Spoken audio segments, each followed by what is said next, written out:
നമുക്ക് മുസ്ലിംസിനുള്ളവർക്ക് നമുക്കത് ഓക്കെയാണ്, അങ്ങനെ സ്വപ്നത്തിലേക്ക് നമുക്ക് ഇമ്പോർട്ടൻസ് പ്രാധാന്യം. ശരി, പുറത്തുനിന്നുള്ളവർക്ക് ഇതെങ്ങനെ സാധനങ്ങൾ. പക്ഷെ ഈ ഒരു സ്വപ്ന സാധനങ്ങളൊക്കെ എങ്ങനെ അവരുടെ ഇൻഫ്ലുവൻസ് ഉണ്ടാക്കുന്നത് ഒരു മുസ്ലിം സാധനങ്ങൾ റെപ്രസെന്റ് ചെയ്യുന്ന ഒരു ഭരണകൂടം എന്നുള്ള സാധനം. അങ്ങനെ പല ഫീലിങ്ങൾ ഈ സ്വപ്നം ഇങ്ങനത്തെ മിത്തുകളുണ്ട്. പോസിറ്റീവ് ആയിട്ടുള്ള സാധനങ്ങൾ അതിൽ വരുന്നത്. മുമ്പേ തന്നെ അവര് ഒരുപാട് കാലിഗ്രഫിയും മറ്റു മാനുസ്ക്രിപ്റ്റുകളെ ഒരുപാട് സ്നേഹിച്ചൊരു സമൂഹമാണ്.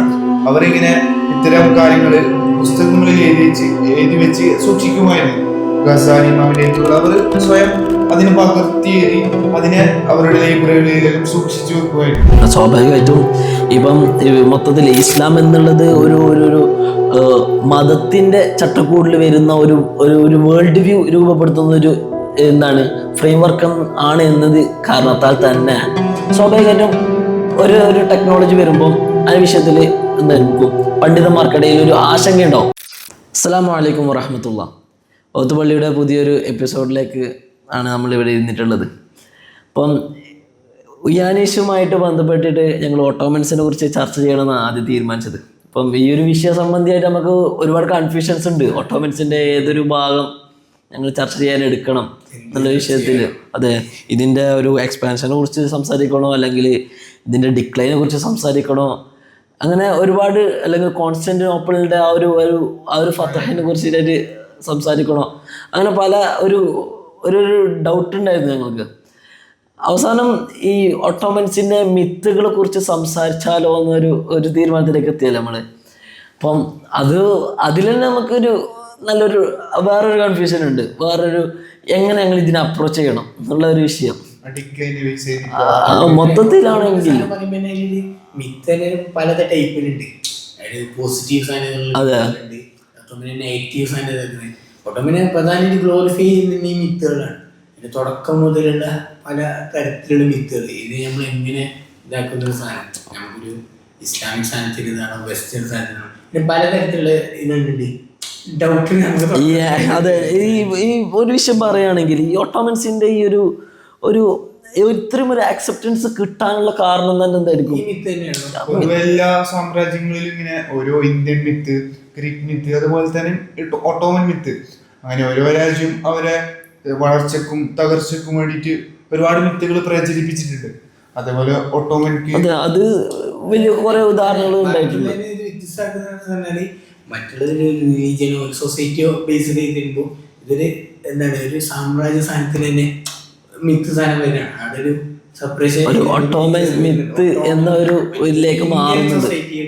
ഗ്രീക്ക് സാധനത്തിലേക്ക് ഇതൊരു ഓട്ടോമൻ എന്നുള്ള സാധനത്തിന് സ്പെസിഫൈ ചെയ്തിട്ടൊരു ഇത് വരുന്ന സെപ്പറേറ്റ് അതിൽ തന്നെ ഇത് ചർച്ച ചെയ്യപ്പെടും. ഇപ്പൊ ഉദാഹരണത്തിന് ഈ ഉസ്മാന്റെ സ്വപ്നമാണെങ്കിൽ ആ ഒരു സ്വപ്നം ബേസ് ചെയ്തിട്ട് അത്തരം ഒരു സർറിയലായിട്ടുള്ള ഒരു സ്വപ്നത്തെ അതിന്റെ ഒരു പ്രചരണം ഉണ്ടാവുന്നതോടുകൂടി നമുക്ക് മുസ്ലിംസിനുള്ളവർക്ക് നമുക്കത് ഓക്കെയാണ്, അങ്ങനെ സ്വപ്നത്തിലേക്ക് നമുക്ക് ഇമ്പോർട്ടൻസ് പ്രാധാന്യം. ശരി, പുറത്തുനിന്നുള്ളവർക്ക് ഇതെങ്ങനെ സാധനങ്ങൾ. പക്ഷെ ഈ ഒരു സ്വപ്ന സാധനങ്ങളൊക്കെ എങ്ങനെ അവരുടെ ഇൻഫ്ലുവൻസ് ഉണ്ടാക്കുന്നത് ഒരു മുസ്ലിം സാധനങ്ങൾ റെപ്രസെന്റ് ചെയ്യുന്ന ഒരു ഭരണകൂടം എന്നുള്ള സാധനം. അങ്ങനെ പല ഫീലിങ്ങൾ ഈ സ്വപ്നം ഇങ്ങനത്തെ മിത്തുകളുണ്ട്. ഓട്ടോമൻസിന് എഴുതുന്നുണ്ട്, പോസിറ്റീവ് ആയിട്ടുള്ള സാധനങ്ങൾ അതിൽ വരുന്നുണ്ട്. ഇങ്ങനത്തെ ഈ ഉസ്മാനിയ ഒട്ടോമൻ കാലിഫേറ്റിന്റെ ഈ ഒരു പ്രചരണത്തിൽ വലിയ എക്സ്പാൻഷനുമായിട്ട് ബന്ധപ്പെട്ടിട്ട് ഒരുപാട് മിത്തുകൾ പ്രചരിപ്പിച്ചെങ്കിലും അതോടൊപ്പം തന്നെ ഡിക്ലൈനുമായിട്ട് ചുറ്റിപ്പറ്റിയിട്ടുള്ള ഒരുപാട് മിത്തുകളുണ്ട്. വെസ്റ്റേൺ മിത്തുകൾ എന്നൊക്കെ പറയാം. അതെ, അതായത് അതൊരു വ്യത്യസ്ത ഡൈമെൻഷനുള്ള ഒരു മിത്തുകളാണ്. അത് യൂറോപ്യൻ അക്കാഡമിക് വേൾഡിൽ നിന്ന് പടച്ചുണ്ടാക്കിയിട്ടുള്ള ഒരു തരം മിത്തുകൾ, ഒരു കൂട്ടം മിത്തുകൾ. അപ്പൊ അതിനെ കുറിച്ചിട്ടായിരിക്കും നമ്മൾ മൊത്തത്തിൽ ഇന്ന് ഒന്ന് ഡിസ്കസ് ചെയ്യാല്ലേ. ഇസ്ലാമിക ഒരു രാഷ്ട്രത്തെ തകർക്കുക എന്നതിനപ്പുറം വന്ന് ലോകത്തിൽ തന്നെ ഏറ്റവും ശക്തി പ്രാപിച്ച ഒരു സാമ്രാജ്യമായ ഒട്ടോമൻ എംപയേഴ്സ്, അവർക്കെതിരെ വെസ്റ്റേൺ അക്കാഡമിയുടെ ഒരു പോരാട്ടം എന്ന നിലക്കാണ് ഇത്തരം ഒരു വെസ്റ്റേൺ അക്കാഡമിയുടെ ഒരു പ്രവർത്തനം, അല്ലെങ്കിൽ അവരുടെ ഒരു ആക്ടിവിസം നടക്കുന്നത് ഇപ്പോൾ ആണെങ്കിലും ഇതിനു മുമ്പും എന്തുണ്ട്, ഈ ഒരു അക്കാഡമിക്സിന് മുമ്പേ എന്തുണ്ട്, അവിടെ ഒരു കൊളോണിയൽ കളികൾ നടന്നിട്ടുണ്ട്. അത് പല വിഷയങ്ങളിലാണെങ്കിലും അങ്ങനത്തെ സാധനം. ഇപ്പം അക്കാഡമിക്സിൻ്റെ വിഷയത്തിൽ പറയുകയാണെങ്കിൽ ഇപ്പം ഉദാഹരണത്തിന് പ്രിൻറ്റിങ് പ്രസ്സിൻ്റെ ഒരു ഓട്ടോമൻസ് എന്താക്കി പ്രിൻറ്റിങ് പ്രസ് ബാൻ ചെയ്തത് കാരണത്താലാണ് എന്തായത് ഇങ്ങനെ ഈ ഓട്ടോമൻ ഡിക്ലൈനിലേക്കുള്ള കാരണമായത്. അതിന്റെ ഒരു ഭാഗം ഇത് പൂർണ്ണമായൊരു വെസ്റ്റേൺ അക്കാഡമിയിൽ നിന്ന് വന്നൊരു തെറ്റായ അസംഷനാണ്. അവിടെ നമ്മൾ ചരിത്രം ഒന്ന് പരിശോധിച്ച് നോക്കിയെങ്കിൽ നമുക്ക് മനസ്സിലാക്കാൻ സാധിക്കും അത്തരത്തിലുള്ളൊരു പ്രിന്റിംഗ് പ്രസ് ബാൻ ചെയ്തു എന്നുള്ളത്. ഏകദേശം 1727 തോന്നുന്നു അവിടുത്തെ സുൽത്താന് പ്രിന്റിംഗ് പ്രസ് കൊണ്ടുവന്നിട്ടുള്ളത്. അവിടുത്തെ തന്നെ നോൺ മുസ്ലിം ആയിട്ടുള്ള ക്രിസ്ത്യൻസ്, ജ്യൂസ് അവരുകളെല്ലാം ഈ ഒരു പ്രിന്റിംഗ് പ്രസ്സിനെ വ്യാപകമായിട്ട് ആ ഒരു ഓട്ടോമൻസിൽ ഉപയോഗിക്കുന്നുണ്ട്. അപ്പൊ ഇത്തരത്തിലുള്ള ഒരു പുരോഗതി ഉണ്ടാവുമ്പോൾ ഈ ഒരു ഓട്ടോമൻ സാമ്രാജ്യത്തെ അവർ പ്രിന്റിംഗ് പ്രസ് ബാൻ നിരോധിച്ച് ഈ മോഡേണൈസേഷന് പൂർണ്ണമായും എതിരാണെന്ന് പറയാൻ സാധിക്കില്ല. ഇത് ഇത്തരം കാര്യങ്ങൾ യൂറോപ്യൻ വെസ്റ്റേൺ ഐഡിയാസ് ഒരു അസംഷനാണ്. കാരണം ഇസ്ലാം പൂർണ്ണമായിട്ടും നോളജ് പ്രൊഡക്ഷൻ എതിരാണ്. അവർ പുരാതനമായി ഇന്നിപ്പം ട്രഡീഷനിൽ ഊന്നി നിൽക്കുന്ന ഒരു വിഭാഗമാണ്. അവർ മോഡേണിറ്റിയോട് അഡാപ്റ്റ് ചെയ്യാൻ പറ്റാത്ത വ്യാവസായികതയെ അവർ പ്രൊമോട്ട് ചെയ്യുന്നില്ല. അതെ, അങ്ങനത്തെ പഠിച്ചുവിടലാണ് അങ്ങനത്തെ ഒരു അസംഷൻ. അപ്പം ഇങ്ങനത്തെ ഒരുപാട് അസംഷൻ ഇതുപോലെ ഇങ്ങനെ രൂപപ്പെടുത്തുന്നുണ്ടല്ലോ അവർ ഒരു അക്കാഡമിക് വേൾഡിൽ. എന്താകുന്നുണ്ട് വെസ്റ്റേൺ അക്കാഡമിക് വേൾഡിൽ ഇങ്ങനത്തെ ഒരുപാട് ഒരു അസംഷനുകൾ രൂപപ്പെടുന്നുണ്ട്. അപ്പം ഇത് കാരണത്താൽ തന്നെ ഒരുപാട് ആളുകൾ ഈ ഓട്ടോമൻ എംപയേഴ്സിനെ സമീപിക്കുന്നത് അവരെ ചരിത്രം ഒരു അറിവിന് നോളജിന് പ്രാതിനിധ്യം കൊടുത്തിട്ടില്ല. വെസ്റ്റേൺ അക്കാഡമിക്സിന്റെ മൈൻഡിൽ നിന്ന് മറ്റുള്ളവർ ഇത് പകർന്നെടുക്കുന്നുണ്ട്. അതെ, ഇത് ഒരു പക്ഷേ എൻ്റെ ഒരു വീക്ഷണമാണ്. എൻ്റെ ഒരു പെർസ്പെക്റ്റീവിൽ പറയുകയാണെങ്കിൽ ഇതൊരു പക്ഷെ നടക്കുന്നത് എന്ത് കാരണത്താലായിരിക്കാം. ഈ ഇസ്ലാം എന്നുള്ളത് ഇപ്പോൾ നമ്മൾ ഇടയിൽ നിലനിൽക്കുന്ന ഇപ്പോഴത്തെ മൊത്തത്തിലുള്ളൊരു പശ്ചാത്തലത്തിൽ നിലനിൽക്കുന്ന ഒരു ഇസ്ലാം എന്താണ് മോഡേണിറ്റിയോട് അഡാപ്റ്റ് ചെയ്യാൻ പറ്റാത്തൊരു കമ്മ്യൂണിറ്റിയാണ് എന്ന് പറയുന്ന ഒരു അസംഷനുള്ള ഒരു തുടക്കം എന്നല്ല, ആ ഒരു ഗൂഢാലോചന തുടങ്ങി വരുന്ന ഒരു ഘട്ടമായിരിക്കും അത് പ്രിന്റിംഗ് ബാൻ എന്നുള്ളത്. ഇവിടെ ഇങ്ങനത്തെ അസംഷൻ അല്ലെങ്കിൽ ഇങ്ങനത്തെ ഒരു ആരോപണങ്ങളിൽ അല്ലെങ്കിൽ ഇങ്ങനത്തെ ഒരു അലഗേഷനുകൾ ഉണ്ടാക്കുമ്പോൾ നമുക്കവിടെ കമ്പാരിസണൊക്കെ കാണാൻ പറ്റും. അത് അവരുണ്ടാക്കുന്നുള്ള ഒരു അസംഷൻ്റെ ഒരു മെത്തേഡാണ് നമുക്ക് ശ്രദ്ധിക്കേണ്ടത്. എങ്ങനെയാണ് ഇവർ ഇങ്ങനത്തെ ഒരു അസംഷനുകൾ ഉണ്ടാക്കുന്നത് സിസ്റ്റമാറ്റിക് ആയിട്ടാണ് കാര്യങ്ങൾ മുമ്പോട്ട്. അതെ, അവർ കമ്പാരിറ്റീവ്ലി ആയിരിക്കും, എല്ലാ കാര്യത്തിലും കമ്പാരിറ്റീവ്ലി ആയിരിക്കും. പ്രിന്റിംഗ് പ്രസിന്റെ ഉദാഹരണത്തിലാണെങ്കിൽ അവർ പറയുന്നുള്ളതെന്ന് വെച്ചാൽ ഈ ക്രിസ്ത്യൻ ഓർത്തഡോക്സ് പ്രിന്റിംഗ് പ്രസ്സിനെ ബാൻ ചെയ്തപ്പോൾ അവർക്ക് ഡിക്ലൈൻ സംഭവിച്ചു. അത് അവരുടെ ഓർത്തഡോക്സിറ്റിക്ക് എതിരാണ്. അതെ, അവരുടെ പല നോളജ് സർക്കുലേഷനെ എന്താക്കുന്നുണ്ട്, ഇത് ബാധിക്കുന്നുണ്ട് എന്ന കാരണത്താൽ ക്രിസ്ത്യൻ ഓർത്തഡോക്സ് എന്തായില്ല, പ്രിന്റിംഗ് പ്രസ്സിനെ അംഗീകരിച്ചിട്ടില്ല. സോ ക്രിസ്ത്യാനിറ്റി എന്തായി, ഡിക്ലൈൻ്റെ ഒരു ഘട്ടത്തിലേക്ക് എത്തി. അതേപോലെ ഒട്ടോമൻ കാലിഫേറ്റും ഇതുപോലെ പ്രിന്റിംഗ് പ്രസ്സിനെ അംഗീകരിക്കാത്ത, നോളജ് സർക്കുലേഷനിൽ താല്പര്യം കാണിക്കാത്ത ഒരു വിഭാഗമായി അത് കാരണത്താൽ അവരുടെ ഡിക്ലൈനിലേക്ക് നയിച്ചു എന്നാണ് പറയുന്നുള്ളത്. പ്രിന്റിങ് നോളജ് സർക്കുലേഷനിലേക്ക് താല്പര്യം കാണിക്കുന്നില്ല എന്ന് തന്നെ വലിയൊരു വിഡിത്തമാണ്. അതിനു മുമ്പുള്ള ഗോൾഡൻ എറ എങ്ങനെ ആയിരുന്നു എന്നുള്ള വിഷയത്തിൽ ധാരണ അറിയിക്കേണ്ട ആവശ്യമില്ലല്ലോ. പ്രിന്റിങ്ങിന് മുമ്പേ തന്നെ അവർ ഒരുപാട് കാലിഗ്രഫി മറ്റു മാനുസ്ക്രിപ്റ്റുകളെ ഒരുപാട് സ്നേഹിച്ചൊരു സമൂഹമാണ്. അവരിങ്ങനെ ഇത്തരം കാര്യങ്ങൾ പുസ്തകങ്ങളിൽ എഴുതി വെച്ച് സൂക്ഷിക്കുമായിരുന്നു. ഗസാലി ഇമാമിന്റെ എഴുത്തുകൾ അവർ സ്വയം അതിന് പകർത്തി എഴുതി അതിനെ അവരുടെ ലൈബ്രറികളിലെല്ലാം സൂക്ഷിച്ചു വെക്കുമായിരുന്നു. സ്വാഭാവികമായിട്ടും ഇപ്പം മൊത്തത്തിൽ ഇസ്ലാം എന്നുള്ളത് ഒരു മതത്തിൻ്റെ ചട്ടക്കൂടിൽ വരുന്ന ഒരു വേൾഡ് വ്യൂ രൂപപ്പെടുത്തുന്ന ഒരു ഫ്രെയിം വർക്ക് ആണ് എന്നത് കാരണത്താൽ തന്നെ സ്വാഭാവികമായിട്ടും ഒരു ടെക്നോളജി വരുമ്പം ആ വിഷയത്തിൽ എന്തായിരിക്കും പണ്ഡിതന്മാർക്കിടയിൽ ഒരു ആശങ്ക ഉണ്ടാവും. ഇത് അനുവദനീയമാണോ, പ്രിന്റിംഗ് പ്രസ് ഖുർആനൊക്കെ ഞങ്ങൾ പ്രിന്റ് ചെയ്യണോ, അല്ലെങ്കിൽ എൽമുകൾ പ്രിന്റ് ചെയ്യണം എന്നുള്ള വിഷയത്തിലുണ്ടാവും. ആ സമയത്ത് വന്നിട്ടുള്ള ഒരു ആലോചനയുടെ ആ വിഷയത്തിലായിരിക്കും. പിന്നെ ഒരു പ്രിന്റിംഗ് പ്രസ് ബാൻ ചെയ്തെന്ന് നമുക്കൊന്നും പറയാൻ പറ്റൂല. ആ ഒരു ആലോചനയുടെ ഭാഗത്ത് നിന്ന് അവർ അതിനെ ഉണ്ടാക്കിയിട്ടുള്ള ഒരു മെത്തേഡാണ്. പിന്നീട് വ്യാപകമായിട്ട് ഖുർആനൊക്കെ പ്രിന്റ് അടിച്ച് വന്നിട്ടുണ്ടാകും. സെയിം ഇതിപ്പോൾ ഞാൻ പറഞ്ഞല്ലോ, ഇത്തരം ഒരു കമ്പാരിറ്റീവ് സാധനമാണ് അവർ പടച്ചുവിടുന്നുള്ളത്. സെയിം സാധനം നമ്മൾ ഇപ്പം ജപ്പാൻ വിഷയത്തിലും കാണാൻ പറ്റിയിട്ടില്ല. ഇപ്പം എന്താണെങ്കിൽ ജപ്പാൻ ഒരു അധിനിവേശം നടത്തപ്പെട്ടിട്ടുള്ള ഒരു രാജ്യമായിരിക്കെ എന്തായിട്ടുണ്ട് ജപ്പാന് തിരിച്ചു വന്നിട്ടുണ്ട്. പക്ഷെ എന്തുകൊണ്ട് ഒട്ടോമൻസിന് പറ്റിയിട്ടില്ല? സാധനമാണ് അവര് ഉണ്ടാക്കിയിരിക്കുന്ന ഒരു കമ്പാരിറ്റീവ് സീരീസ് ചെയ്യുന്നതാണ്. പക്ഷെ ഇതിൽ വാസ്തവം മനസ്സിലാക്കുന്നുള്ളത് ഈ ഒരു യുദ്ധത്തിന്റെ സമയത്ത് ഒട്ടോമൻസ് അവിടെ ജർമ്മനിക്ക് വേണ്ടി സപ്പോർട്ട് ചെയ്ത് പോകുന്നു. പക്ഷെ ഒട്ടോമൻ ആ യുദ്ധത്തിൽ പങ്കെടുക്കുന്നതോടുകൂടി അതുവരെ ഉണ്ടായിരുന്ന എല്ലാവരും ഒട്ടോമനെ ഫോക്കസ് ചെയ്ത് മറ്റുള്ളവരെ ഇത് അങ്ങനെ ഒന്നും ഒട്ടോമനെ അങ്ങനെ തരിപ്പണമാക്കിയതിനു ശേഷം ബാക്കിയുള്ളവരൊക്കെ റിക്കവർ ചെയ്യുമ്പോൾ ഒട്ടോമനോടെ ബാക്കിയാവുന്നത് അത്രക്കും ലോസ് ഒട്ടോമൻ അതിൽ ഉണ്ടാക്കി എന്നുള്ളതാണ്. അങ്ങനെ ഒരു മുസ്ലിം ഇതെന്നുള്ളതിന് വെൽ പ്ലാൻഡ് ആയിട്ട് ഒട്ടോമൻ എന്ത് ചെയ്യാനും യുദ്ധത്തേക്ക് ഡ്രാഗ് ചെയ്യാനും എങ്ങനെ ഒട്ടോമൻ ഇതിൽ പ്രവേശിച്ചാൽ പിന്നെ ഒട്ടോമൻ ഫോക്കസ് അത് മുമ്പും ഇതാക്കുന്നുണ്ട്.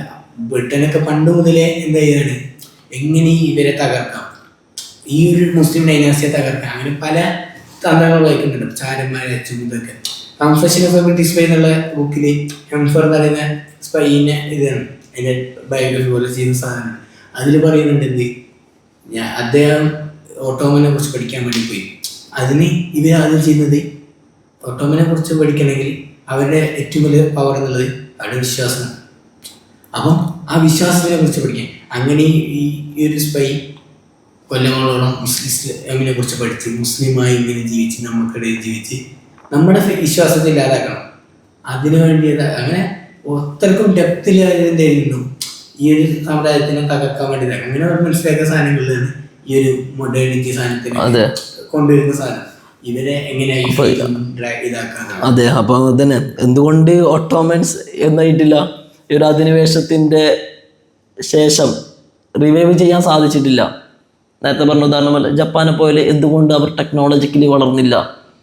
അതിലവർ പരാജയപ്പെട്ടോ എന്ന് ചോദിച്ചാൽ അതിനുള്ള നമുക്ക് ഉള്ള ഉത്തരം എന്ന് പറഞ്ഞാൽ ദ വേ ഓഫ് ഹെജ്മണി. അവർ ചെയ്തിട്ടുള്ള ഏത് രീതിയിലാണ് അവർ ഒരു ഹെജ്മണി നടത്തിയിട്ടുള്ളത്?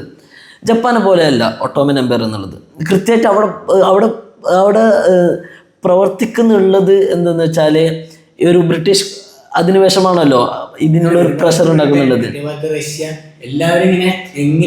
അതെ, ഒട്ടോമനിൽ ഈ ഒരു ബ്രിട്ടീഷ് അധിനിവേശമാണ് ഇങ്ങനെ പ്രഷർ നടത്തുന്നത് എന്നിരിക്കെ അവിടെ പ്രവർത്തിക്കുന്നുള്ളത് ഒരു മുസ്ലിം ക്രിസ്ത്യൻ അനിമോസിറ്റി അവിടെ എന്തുന്നുണ്ട് പ്രവർത്തിക്കുന്നുണ്ട്. അതായത് ചരിത്രങ്ങൾക്ക് പഴക്കമുള്ള ഒരു എതിർപ്പാണ് ഈ എതിർപ്പ് അല്ലെങ്കിൽ ഒരു റൈവൽറിയാണ് മുസ്ലിം ക്രിസ്ത്യൻ റൈവൽറി എന്നുള്ളത്. കുരിശുദ്ധം മുതൽ തുടങ്ങിയിട്ടുള്ള വസ്തുവാണ്. അപ്പം ആ ഒരു സാധനം ഇന്നേ വരെ നിലനിൽക്കുമ്പോൾ അത് എങ്ങനെയെങ്കിലും രീതിയിൽ അത് ബ്രിട്ടീഷ് കൊളോണിയലിസത്തിൻ്റെ എല്ലാ മേഖലയിലും നടന്നിട്ടുണ്ട്. ഇന്ത്യയിൽ വരെ നടന്നിട്ടുണ്ട്. മുഗളന്മാരുടെ ചരിത്രം എഴുതിയിട്ടുള്ള ഇന്ത്യയിൽ വന്നിട്ടുള്ള ബ്രിട്ടീഷ് ജനറൽമാർ അവർ ചരിത്രം എഴുതിയത് വേറെ തന്നെ രീതിയിലാണ്. അവർ ഭയങ്കര കർക്കശ സ്വഭാവമാണ്, അവർ അങ്ങനെയായിരുന്നു ഇങ്ങനെയായിരുന്നു, ഹിന്ദുക്കളെ അടിച്ചമർത്തുന്നവരായിരുന്നു എന്നൊക്കെ പറഞ്ഞിട്ടാണ് മുഗളന്മാരെ കുറിച്ച് എഴുതിയത്. അപ്പോൾ അവരുടെ ലക്ഷ്യം എന്താണ്? ഈ ഒരു അനിമോസിറ്റിയെ വളർത്തിയെടുക്കുക.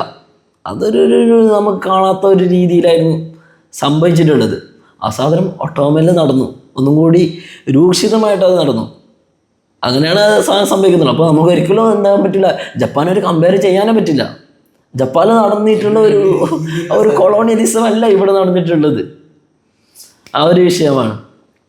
പിന്നെ നമുക്ക് അതുപോലെ തന്നെ കാണാൻ പറ്റുന്നതാണ് ഈ ഒട്ടോമൻസ് അറബികളെ അല്ലെങ്കിൽ അറബ് ഐഡൻറ്റിറ്റിയെ ഇല്ലാതാക്കി എന്ന് പറയുന്നുള്ള ഉദാഹരണങ്ങളൊക്കെ അതിൻ്റെ ചരിത്രത്തിലുള്ള ഉദാഹരണങ്ങളൊക്കെ അതിൽ പറയുന്നുണ്ടല്ലോ, കൃത്യമായിട്ട് പറയുന്നുണ്ട്. ഈ അറബ് തുർക്ക് ബന്ധങ്ങള്, ഈ അറബ് തുർക്കികൾ കാലാകാലമായിട്ട് അവർ തമ്മിൽ എതിരായിരുന്നു. പക്ഷെ ഞാൻ ചരിത്രം ഒന്ന് അന്വേഷിച്ച് നോക്കിയാൽ തുർക്കികളായ ഒട്ടോമൻസ് അവർ 400 വർഷത്തോളം അറബികളെ ഭരിച്ചിരുന്നു. അവർക്ക് ഒട്ടോമൻസിന്റെ കീഴിലായിരുന്നു 400 വർഷത്തോളം അറബികൾ താമസിച്ചിരുന്നത്. അപ്പൊ ഇവർ പൂർണ്ണമായി സുലൈമാൻ രണ്ടാമൻ, സലീം ഒന്നാമൻ പോലത്തവർ അറബിനെ പരിഗണിച്ചത് രീതിയിൽ ഒരുപാട് ആദരവുകൾ ഏറ്റുവാങ്ങിയൊരു സുൽത്താനായിരുന്നു. എല്ലാ കാര്യങ്ങളിലും പരിഗണിക്കേണ്ട സ്ഥലത്ത് അറബികളെ പരിഗണിച്ചിരുന്നതാണ്. മസ്ജിദ് അക്സ ഉൾക്കുന്ന സ്ഥലത്തിനാണെങ്കിലും ഹറമിലെ പരിപാലന സ്ഥലങ്ങൾക്ക് അറബികൾക്ക് നൽകേണ്ട പരിഗണന നൽകിയിരുന്നുള്ള സാധനമാണ്. പരിഗണന നൽകുക എന്നതിലല്ല, അതിന് എന്താണ് അവരുടെ തന്നെ ഒരു കൂടെയായിട്ട് കണ്ടിരുന്നത്. അതുകൊണ്ട് അറബികളുടെ നല്ല ഇൻഫ്ലുവൻസും കിട്ടിയിട്ടുണ്ട്. പക്ഷെ എവിടുന്നാണ് ഇങ്ങനത്തെ ഒരു അസംഷനുകളൊക്കെ വന്നത്? എവിടുന്നാണ് ഇങ്ങനത്തെ ഒരു നെറേറ്റീവ്സ് ഉണ്ടായത്? അറബിനെ ഒപ്രഷൻ ചെയ്യുന്ന നെറേറ്റീവ്സ് ഉണ്ടായത്. അത് ഇപ്പോഴത്തെ അതെ മോഡേൺ തുർക്ക് യൂത്തിൽ നിന്നാണ് ഉണ്ടായിട്ടുള്ളത്. അത് ഒരു അറബ് നാഷണലിസം അത് എന്തായി വർക്ക് ചെയ്യുമ്പോൾ അവിടെ അങ്ങനത്തെ ഒരു ധാരണ, ഒരു സ്റ്റീരിയോടൈപ്പ് അവിടെ ചെയ്യുന്നുണ്ട്. അതെ, അത് ഇതൊക്കെ ഇതെന്താണ്, ഇതൊക്കെ ഈ ഒരു വെസ്റ്റേൺ കടത്തിവെക്കലുകളാണ്. അത് ഇമ്പോസ് ചെയ്യുകയാണ് അവർ. പല ലിബറൽ ചിന്താഗതികൾ യൂത്തിൻ്റെ മേലെ ഇമ്പോസ് ചെയ്യുമ്പോൾ എന്താണ് മൊണാർക്കിയെ എതിർത്തുകൊണ്ടും അല്ലെങ്കിൽ മൊണാർക്കി എന്നുള്ളതിന് ഭയങ്കര ക്രൂരമായിട്ടുള്ള ഒരു സാധനമായിട്ടൊക്കെ അവർ ഇങ്ങനെ ഡിസ്പ്ലേ ചെയ്യുന്നു. അതവർക്ക് നല്ല വർക്ക് ചെയ്യുകയും ചെയ്തിരുന്നു. ആ കാലഘട്ടത്തിൽ യങ് തുർക്കുകൾ ലിബറലിസം കുത്തിവെച്ച് അവിടെ ഒരു സ്പ്ലിറ്റ് ഉണ്ടാക്കുക, യങ്സിനെ എന്താക്കുക, യൂത്തിനെ ആർക്കെതിരാക്കുക, അവിടുത്തെ ഭരണകൂടത്തിനെതിരാക്കുക, അങ്ങനെ ഒരു അവിടെ ഒരു വിപ്ലവം സൃഷ്ടിക്കുക. അവരാണ് അവസാന കാലത്ത് അബ്ദുൽഹമീദിന്റെ കാലത്ത് ശേഷമൊക്കെ ഈ ഒരു രീതിയിലാണ്. അങ്ങനെ ഡിക്ലൈൻ ഒക്കെ ലിബറലിസത്തിലൂടെ ഒക്കെ ഇത് കൈവരിക്കുന്നുള്ളത്. ഇങ്ങനത്തെ ഒരു സാധനം അവിടെ എന്താക്കി രൂപപ്പെട്ടു. അപ്പൊ അതിലൂടെയാണ് ഈ നെറേറ്റീവ്സ് വരുന്നുള്ളത്. പിന്നീട് അതനുസരിച്ചിട്ടാണ് പിന്നീട് ഒട്ടോമൻ ചരിത്രങ്ങൾ എന്താന്നുള്ളത് മാറുന്നുള്ളത്. അതിന്റെ ഒരു ധാരണകൾ മൊത്തത്തിൽ മാറുന്നത്. ഒരു ബാഹ്യമായിട്ട് ഇതൊന്നും അന്വേഷിച്ച് നോക്കിയെങ്കിൽ ഇതൊരു വെസ്റ്റേൺ കൾച്ചറിന്റെ പൂർണ്ണമായും ഇസ്ലാമിനെ ഒരു ചരിത്രത്തിൽ നിന്ന് ഒഴിവാക്കുക എന്ന ലക്ഷ്യത്തിന്റെ ആദ്യ പടിയാണ് ഈ ഒട്ടോമൻ സാമ്രാജ്യത്തെ തകർക്കുക എന്നുള്ളത്. ഈ ഈ വെസ്റ്റേൺസ് യൂറോപ്യൻസ് ലോക ഡൊമിനൻസിൽ വരുന്നതിന് മുമ്പ് മുഗൾ എംപയേഴ്സ് പോലത്തെ ഇസ്ലാമിക രാജ്യങ്ങൾ, ഇസ്ലാമിക സാമ്രാജ്യങ്ങൾ ലോകമാണിരുന്നു. പക്ഷെ പിന്നീട് ഈ ഒട്ടോമൻ സാമ്രാജ്യം തകരലും ഒട്ടോമൻ സാമ്രാജ്യം തകരലും കമ്മ്യൂണിസത്തിന്റെ വരവും അതുപോലെ തന്നെ ഇന്ത്യൻ പാർട്ടീഷനും അല്ലാതെ ഈ ഒരു ഇസ്ലാമിക തകർച്ചക്ക് വിരാമമിട്ട് മുസ്ലിങ്ങൾക്ക് ഇപ്പൊ ഒരു ഖലീഫ ഉണ്ട്, ഒരു കേന്ദ്ര ശക്തി ഉണ്ട് ഒട്ടോമനിൽ. അതിനില്ലാണ്ടാക്കുക. അത് 3 ഭൂഖണ്ഡങ്ങളിലേക്ക് പഴം നിൽക്കുന്ന അത്രയും വലിയൊരു സാമ്രാജ്യത്തെ ഇല്ലാതാക്കിലൂടെ മുസ്ലിങ്ങളുടെ അവിടെ ഒരു ചിന്നിച്ചിതറയിലേക്ക് അതിലൂടെ എന്തൊക്കെ നാഷണലിസം കുത്തിവെക്കുക. ഓരോരുത്തർക്ക് മുസ്ലിം എന്നുള്ള ഫീലിങ്ങിന് പുറത്ത് രാജ്യസ്ഥാനങ്ങളിലേക്ക് ഇപ്പോൾ അറബ്സ് ആണെങ്കിലും അവിടെയൊക്കെ ഒരു സ്പ്ലിറ്റ് ഉണ്ട്. അറബ് യൂണിറ്റി അല്ലെങ്കിൽ മുസ്ലിം യൂണിറ്റി എന്നുള്ളതിനൊക്കെ സ്പ്ലിറ്റ് ചെയ്തിട്ട് നാഷണലിസം സാധനങ്ങൾ കുത്തിവെക്കുക. അതിലൂടെ മുസ്ലിങ്ങളെ എന്താക്കുക, വീക്കാക്കുക എന്നുള്ള സാധനമാണ് ഇവർ ഇതിലൂടെ മുന്നോട്ട് വെക്കുന്നുള്ളത്. ഇപ്പം ഇത്തരം പലതരത്തിലുള്ള ഒരു മിഥ്യകൾ എന്താകുന്നുണ്ട് നിലവിലെ അക്കാഡമിക് വേൾഡിൽ. വെസ്റ്റേൺ അക്കാഡമിക് വേൾഡ് എന്ന് പറഞ്ഞാൽ ചുരുക്കാൻ പറ്റില്ല ഇപ്പോഴത്തെ സാഹചര്യത്തിൽ. അത് എല്ലായിടത്തും എത്തിക്കഴിഞ്ഞു. അത് ഈവൻ മുസ്ലിം യൂത്തിന്റെ ചിന്താഗതിയിൽ വരെ ഇങ്ങനത്തെ ഒരു വിഷയത്തിൽ എന്താണ് ഈ ഉമ്മത്ത് എന്താണ് അവർ ചിന്തിച്ചു പോവാണ്. അവര് ചിന്തിച്ചു പോകണമെന്ന് പറഞ്ഞാൽ ആ ഒരു മനസ്സിലാ ചിന്തയുണ്ട്. അംഗീകരിക്കാൻ പറ്റില്ലെങ്കിലും അവരതിനുള്ള ഒരു പരിഹാരമോ അല്ലെങ്കിൽ മറുപടിയോ ചോദിക്കും ബാക്കിയുള്ളവരോട്. അപ്പം അതിങ്ങനത്തെ വിഷയങ്ങൾ എന്താണ് മിത്തുകൾ രൂപപ്പെട്ടിട്ടുണ്ട്. അതിനെ ഡീബങ്ക് ചെയ്യുക എന്നുള്ളതാണ് ഒരു മുസ്ലിം സ്കോളർഷിപ്പിന്റെ മൊത്തത്തിലുള്ള ഒരു ഡ്യൂട്ടി എന്നുള്ളത്. ഹിസ്റ്ററീസിനെല്ലാം നമ്മ പൊതുവെ മുസ്ലിമിന്റെ ഹിസ്റ്ററി വെറും വെസ്റ്റേൺ നെറേറ്റീവ്സിലൂടെ കാണുന്നതിന് പകരം ഒരു മൾട്ടിപ്ലക്സ് ആയിട്ട് ആ ഒരു ചരിത്രം ഒന്ന് വായിച്ചെടുത്ത് ആ ചരിത്രം ചിന്തിച്ച് മുസ്ലിങ്ങളുടെ ഭാഗത്തുനിന്നും എല്ലാ ഭാഗത്തുനിന്നും ഒന്ന് ചിന്തിച്ചെടുത്ത് നമ്മളുടേതായ ഒരു നെറേറ്റീവ് കൊണ്ടുവരണം. അല്ലെങ്കിൽ വെറും വെസ്റ്റേൺ അക്കാഡമിയിൽ ഈ ഒരു നെറേറ്റീവ് കൊണ്ടുപോയെങ്കിൽ ഇന്നത്തെ പ്രധാനമായിട്ടുള്ള പ്രശ്നം എൻ്റെ ഒരു അഭിപ്രായത്തിൽ ഞാൻ കാണുന്നുള്ളത്, ഞങ്ങൾ ഇങ്ങനത്തെ പല വിഷയങ്ങളിലും ചരിത്രം ഇപ്പം ഇവിടുത്തെ വിഷയം ചരിത്രമാണെങ്കിൽ പോലും ബാക്കിയുള്ള വിഷയങ്ങളിലാണെങ്കിലും ഏത് വിഷയത്തിലായാലും ഞങ്ങൾ അവലംബിക്കുന്ന റിസോഴ്സുകൾ എത്രത്തോളം ക്രെഡിബിലിറ്റി ഉള്ളതാണെന്ന് നമ്മൾ ആലോചിക്കണം. അതായത് മുസ്ലിമുമായിട്ട് ബന്ധപ്പെട്ട ഇത്തരം വിഷയങ്ങളിൽ ഏതെങ്കിലും മുസ്ലിം ഹിസ്റ്റോറിയൻസിനെ ഞങ്ങൾ ശ്രദ്ധിക്കാറുണ്ടോ എന്ന് ഡൗട്ടാണ്. മുസ്ലിം ഹിസ്റ്റോറിയൻസിനെ ആയിരിക്കണം ഞങ്ങൾ, അതായത് അത്രത്തോളം എന്തായിട്ടുള്ള അവഗാഹമുള്ള മുസ്ലിം ഹിസ്റ്റോറിയൻസ് ലോകത്തുണ്ട്. അവരെ ശ്രദ്ധിക്കുന്നതിന് പകരം ഞങ്ങൾ വായിക്കുന്ന പുസ്തകം ഒന്ന് ആലോചിച്ചാൽ ഞങ്ങൾ വായിക്കുന്ന പുസ്തകങ്ങൾ ഏതൊക്കെയാണ് ഹിസ്റ്ററിയെ പറ്റി. സോഷ്യോളജിന്റെ കാര്യം നോക്കിയെങ്കിൽ വെസ്റ്റേൺ ആയിട്ടുള്ള അഗസ്റ്റെ കോംപ്റ്റൈൻ ആണ് പൊതുവെ ഫാദർ ഓഫ് സോഷ്യോളജി എന്ന രീതിയിൽ കണക്കാക്കപ്പെടുന്നു. പക്ഷെ അതിനൊക്കെ എത്രയോ മുമ്പ് തന്നെ നമ്മളെ ഇബ്നു ഖൽദൂൻ ഈ സോഷ്യോളജിന്റെ ഹിസ്റ്റോറിയോളജിന്റെ ആ സാധനം നമുക്ക് തന്നിട്ടുണ്ട്. പക്ഷെ ഈ വെസ്റ്റേൺ അക്കാഡമി ഈ സാധനം എല്ലാം തകർത്തിട്ടായിട്ട് അത് ഒരു മറച്ചു വെക്കപ്പെടുന്ന. ഇപ്പം സോ ഞങ്ങൾ എന്താക്കണം, ഈ ഒരു ഇപ്പോഴത്തെ നമ്മൾക്ക് ചെയ്യേണ്ട ഒരുപാട് ഡ്യൂട്ടികൾ ഉണ്ട്. ഈ ഒരു വിഷയത്തിൽ മുസ്ലിം ഉമ്മത്തിന് ഞങ്ങൾ നൽകേണ്ട ആയിട്ടുള്ള ഒരു അവബോധം, ഞങ്ങൾ അവലംബിക്കേണ്ട ഒരു റിസോഴ്സുകൾ ഏതൊക്കെ, നമ്മുടെ ഉമ്മത്തിൽപ്പെട്ട തന്നെ സ്കോളേഴ്സിനെ ഞങ്ങൾ എന്തായിരിക്കണം അവലംബിക്കണം എന്നുള്ള വിഷയങ്ങളൊക്കെ. അപ്പം ഈ ഒരു ബേസിക് ഫണ്ടമെൻ്റൽ ആയിട്ടുള്ള പല അടിസ്ഥാനങ്ങളെ ഒന്ന് കെട്ടുറപ്പിച്ചാൽ ഈ ഒരു വിഷയത്തിൽ ഞങ്ങൾക്ക് എന്തായിരിക്കാം കൃത്യമായിട്ട് മുന്നോട്ട് പോകാൻ പറ്റും. ഇൻഷാ അല്ലാഹ്. ഈ ഒരു എപ്പിസോഡ് വൈൻഡപ്പ് ചെയ്യാലോ. എപ്പിസോഡ് ഇവിടെ വൈൻഡപ്പ് ചെയ്യുന്നു. അസ്സലാമു അലൈക്കും വറഹ്മത്തുള്ളാഹി.